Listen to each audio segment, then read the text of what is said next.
Namaste.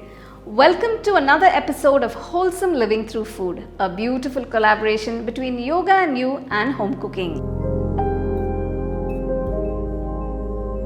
How you begin your mornings shapes the quality of your entire day.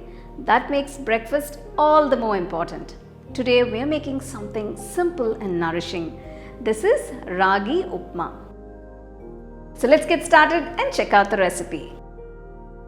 To a bowl, I've taken 1 cup of sprouted ragi flour. This is a 250 ml cup. If you don't have the sprouted ragi flour, you can just use the regular one. To this, gradually add water and mix the flour. You don't need to knead it like a dough, just mix the flour with the water, that's enough.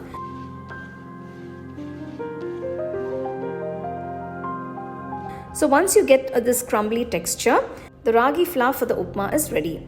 We have to steam cook the flour. Now I'm going to steam cook this in an idli steamer. To a steamer plate, apply some oil and spread out the ragi flour evenly. I've already added some water to the steamer and it's boiling now. Place the plate in the steamer, close it and let it steam cook for about 10 minutes. The stove should be on medium throughout. After 10 minutes, open the vessel and you can see the flour has been beautifully cooked. It's nice and soft and very aromatic. Transfer it to a bowl and keep this aside.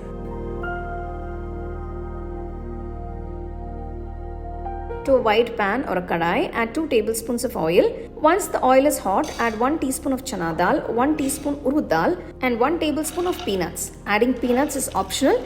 You can add them with skin or without skin. Roast them nicely. Once the dals have come to a nice golden brown color, add half teaspoon of mustard seeds, half teaspoon cumin seeds. Add a pinch of asafoetida powder, a few fresh curry leaves and a piece of finely chopped ginger and saute it.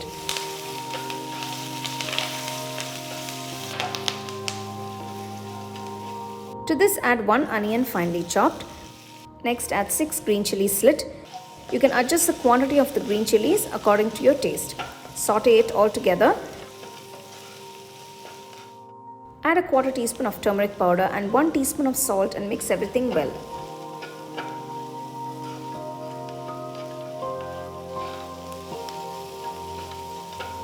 So if you can see the onions are cooked well, now I'm adding half cup of freshly grated coconut. Adding this coconut will enhance the taste of the upma.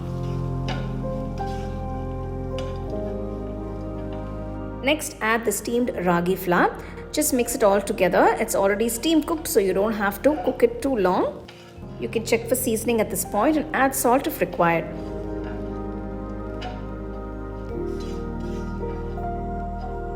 Finally, finish off by adding a teaspoon of ghee. It will definitely enhance the flavors of the upma.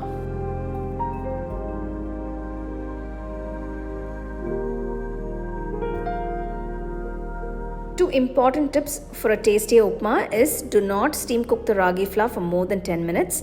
And while adding the steam cooked ragi, do not saute it for more than 2 minutes. This way the upma will be nice and soft.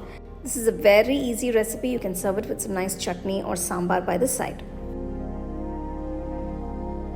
There you go, you have this absolutely healthy and nourishing ragi upma.